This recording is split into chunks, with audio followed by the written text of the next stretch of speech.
The autumn rain fell softly on the church windows as I sat in the front pew, my young son Tommy pressed against my side. My mother's mahogany casket was surrounded by white lilies, her favorite flowers, though I had always suspected she only claimed to love them because they were the most expensive at the florist's. I should have been crying. That's what everyone expected. My Aunt Patricia had already shot me 3 disapproving looks, probably adding my dry eyes to her mental list of my failures as a daughter. But all I felt was numbness, mixed with a strange sense of relief that made me feel guilty even thinking it. Mrs. Harrison, the funeral director, touched my shoulder gently. "It's time for the final viewing." I nodded, standing on shaky legs. Tommy's small hand slipped into mine, his grip surprisingly strong for an 8-year-old. He'd been unusually quiet all morning, but I attributed it to the somber atmosphere and his first experience with death. "Mommy," he whispered as the line of mourners began filing past the casket. "I need to tell you something important." "Not now, sweetheart," I murmured, guiding him toward the casket. "We need to say goodbye to Grandma." "But Mommy." "Tommy, please." My voice came out sharper than intended, making him flinch. I immediately regretted it, but the weight of the day, the judgmental stares, and a lifetime of complicated emotions toward the woman in the casket were wearing me thin. We joined the procession. My mother looked peaceful, almost kind in death, an expression I'd rarely seen in life. Her silver hair was perfectly styled, her favorite pearl necklace gleaming against her blue dress. Everything exactly as she would have wanted it. Even dead, Margaret Wilson had managed to orchestrate every detail.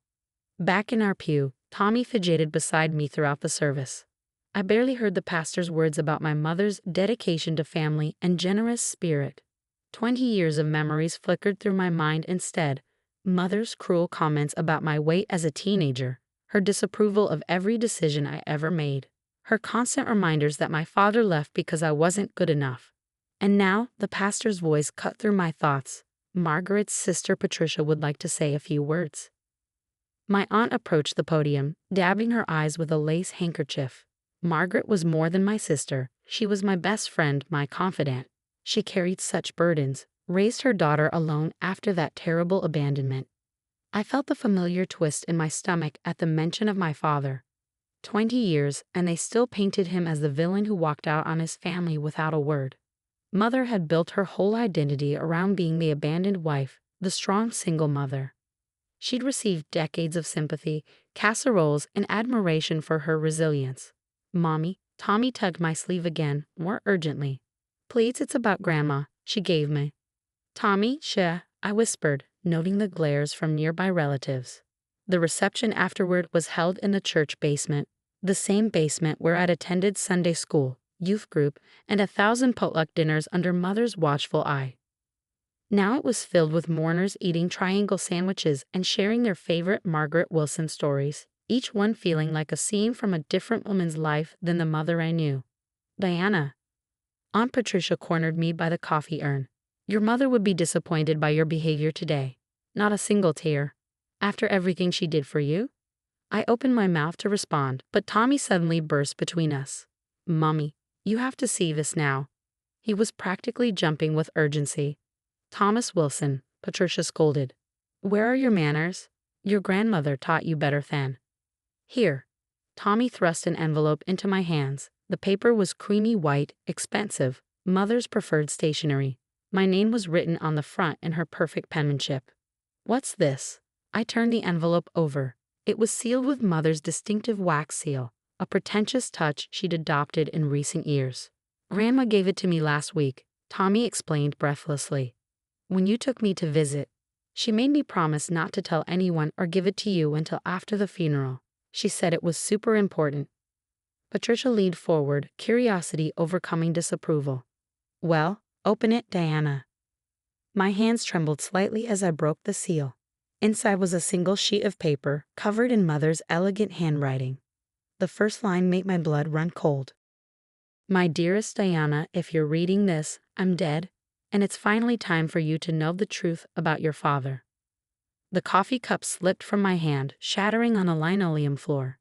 Hot liquid splashed my black heels, but I barely noticed.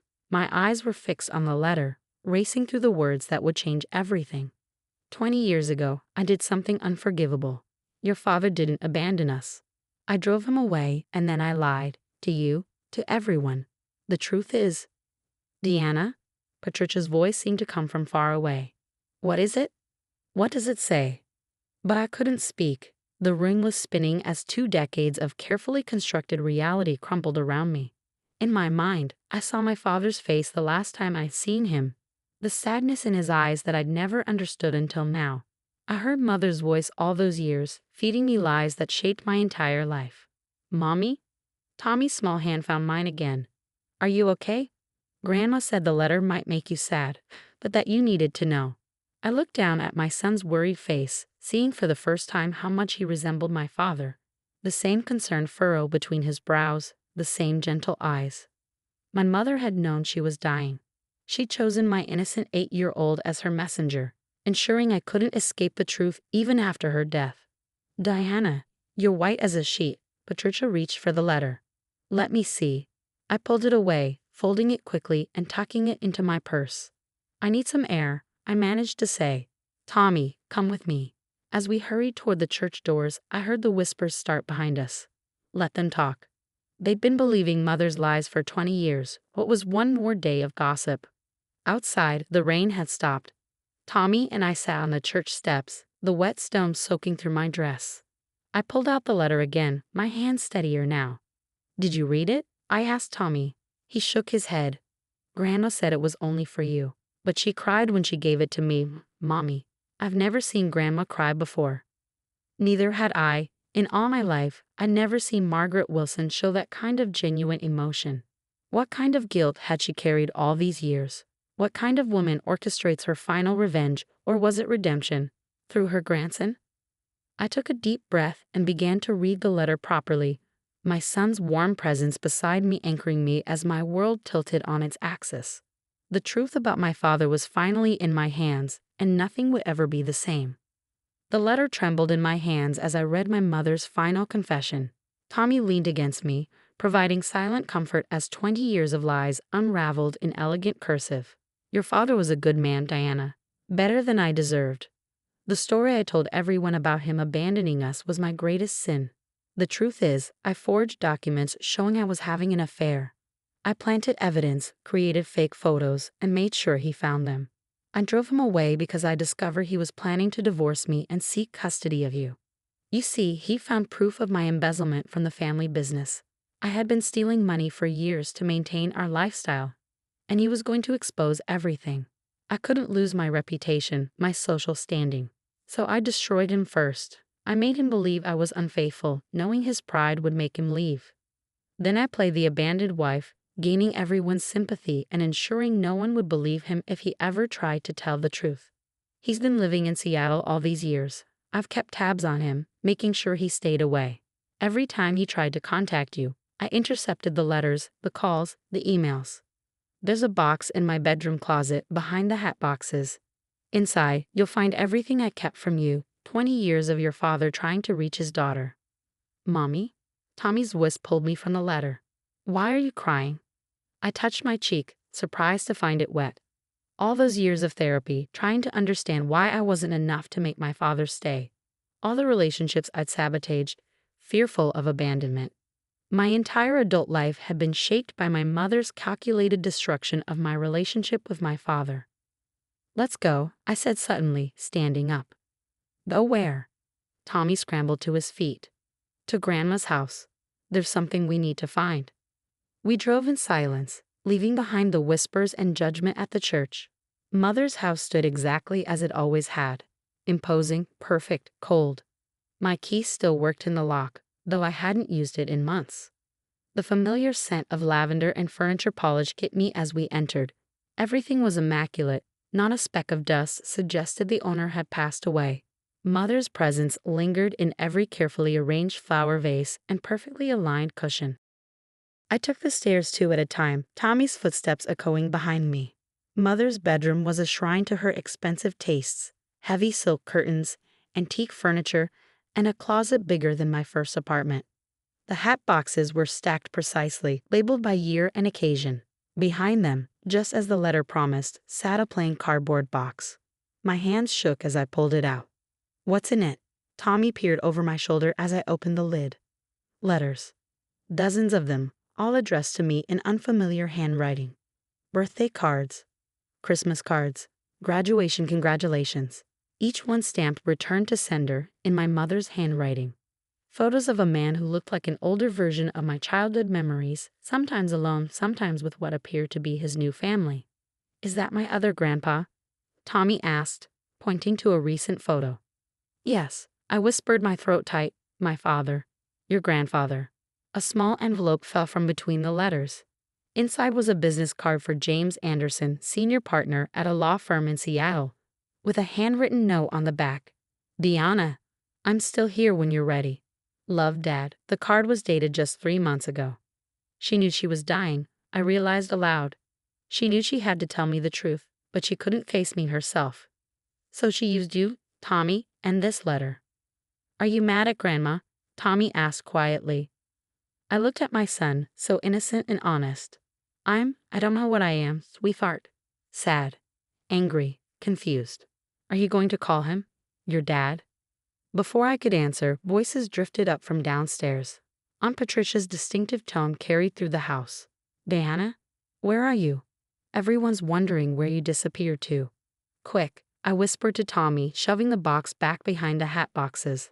I pocketed the business card and grabbed a random hat box as cover. Patricia appeared in the doorway just as I straightened up. "What are you doing in here? The reception isn't over." "Just getting Mom's favorite hat." I held up the box. "For the memorial photo table." She narrowed her eyes. "Your mother would be horrified to see you going through her things so soon. Have you no respect?" 24 hours ago, that comment would have sent me spiraling into guilt and self-doubt. Now, knowing what I knew, I felt something shift inside me. "Actually, Patricia, I think we need to talk about respect and truth, and what kind of person spends 20 years systematically destroying her daughter's life to protect her own reputation." Patricia's face went pale.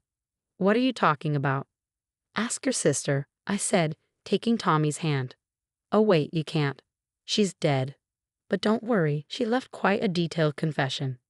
I walked past her, head held high for the first time in years. Tommy squeezed my hand. "Does this mean we're going to Seattle?" he whispered as we descended the stairs. I pulled out the business card, running my thumb over my father's handwritten note. 20 years of pain and confusion crystallized into a single moment of clarity. "Yes," I said. "I think it's time to meet your grandfather." Behind us, I could hear Patricia frantically rummaging through the bedroom, probably searching for the letter. Let her look. The truth was already out, and no amount of social damage control could put my mother's lies back together. As we walked to the car, Tommy looked up at me. "Mommy, I think Grandma was scared." "Scared of what, sweetheart?" "Of not being perfect. That's what she told me when she gave me the letter. She said sometimes grown-ups do bad things because they're scared of not being perfect." Out of the mouths of babes, my 8-year-old had summed up Margaret Wilson's entire existence in one simple observation. I started the car, watching my mother's perfect house recede in the rearview mirror. The weight of her lies lifted with every mile between us and that house of secrets. My phone buzzed with messages from relatives, probably demanding explanations for our abrupt departure. I ignored them all except one. A text to my boss requesting a week of emergency leave. "Seattle?" Tommy asked hopefully.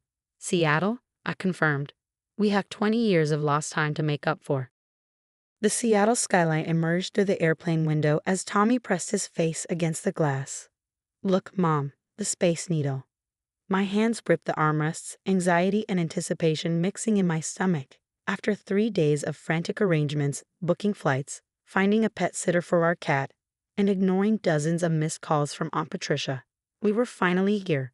The business card with my father's information felt like it was burning a hole in my purse. I'd called his office yesterday, half expecting the number to be disconnected or wrong. Instead, a receptionist had answered, "Anderson and Associates Law Firm." I need to speak with James Anderson," I'd stammered. "I'm his daughter." The long pause that followed told me my father had probably mentioned me to his staff. "Oh, Miss Diana? Please hold." Seconds later, his voice, older but still etchingly familiar, filled the line. "Diana, is it really you?" Now, 24 hours later, we were about to meet him at his home. He'd offered to pick us up from the airport. but I needed these extra minutes in the taxi to compose myself. "Will he like me?" Tommy asked, suddenly sounding unsure. I pulled him close. "Sweetheart, he's going to adore you. How could anyone not?" The taxi turned into an upscale neighborhood of craftsman-style homes. My father's house was a beautiful blue two-story with a wraparound porch. As we pulled into the driveway, I saw him standing there, exactly like the recent photos I found in Mother's box. 20 years had turned his dark hair gray, added lines around his eyes. But his smile, my smile, Tommy's smile, was exactly the same. "Diana," he breathed as we got out of the taxi. He took a step forward, then stopped, seemingly unsure if he was allowed to embrace me. I broke first, closing the distance between us. His arms wrapped around me, and suddenly I was 8 years old again, safe in my daddy's hug. The tears I couldn't cry at my mother's funeral finally came. "I'm so sorry," he whispered into my hair. "I should have fought harder. Should have found a way to tell you the truth." "She wouldn't have let you," I said, pulling back to wipe my eyes. "I found her confession letter. I know everything." A small cough reminded us we weren't alone.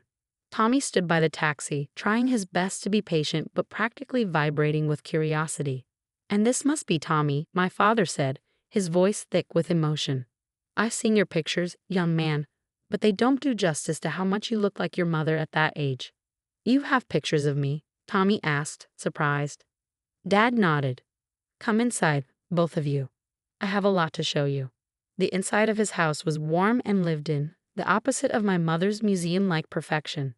Photos covered the walls, many of me growing up, clipped from local newspapers or taken from social media, documenting the life he'd been forced to watch from afar. "My wife Carol is visiting her sister in Portland," he explained, leading us to the living room. "She wanted to give us this time alone, but she's excited to meet you both." "You were married?" I asked, then immediately felt foolish. Of course he had. It had been 20 years. 15 years ago, he smiled. "She has 2 children from her first marriage, and we had a daughter together, your sister Emma. She's away at college now." A sister. I had a sister. The reality of everything I'd lost hit me fresh. "I have an aunt." Tommy perked up. "You sure do, buddy, and 2 uncles. They're all looking forward to meeting you." Dad went to his study and returned with a large box. "I kept everything," he said softly. "Every article about your academic achievements, your college graduation announcement, the notice about Tommy's birth. Your mother wasn't the only one who saved things. But unlike Mother's box of intercepted messages, this one was filled with love and longing rather than manipulation and deceit." "Why did you ever just show up?" I finally asked the question that had been burning inside me. "Why didn't you force the truth out?" He sighed heavily.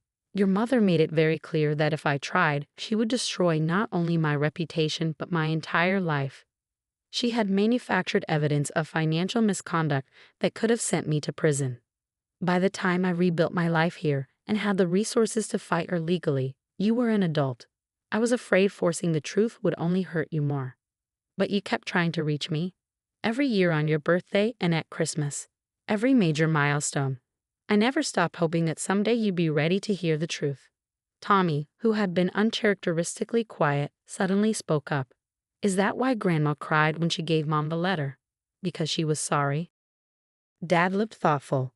"Your grandmother was a complicated woman, Tommy. Sometimes people do terrible things because they're scared of losing what they have. It doesn't make it right, but maybe at the end she wanted to try to make it a little bit better." I thought about the timing of Mother's confession, using Tommy as her messenger. She made sure I couldn't confront her about it. Typical mom, controlling the narrative until the very end. But she can't control it anymore. Dad said gently, "What happens next is up to us." Looking around at the warm home my father had built, the family photos, the evidence of 20 years of love kept alive through newspaper clippings and distant hopes, I felt something settle in my heart. "What happens next," I said, taking Tommy's hand, "is we make up for lost time. All of us." Tommy beamed, Dad's eyes filled with tears. And somewhere, I hoped my mother's restless spirit could finally find peace, knowing that her last act had been to return what she'd stolen so long ago. The truth, and with it, the chance for healing.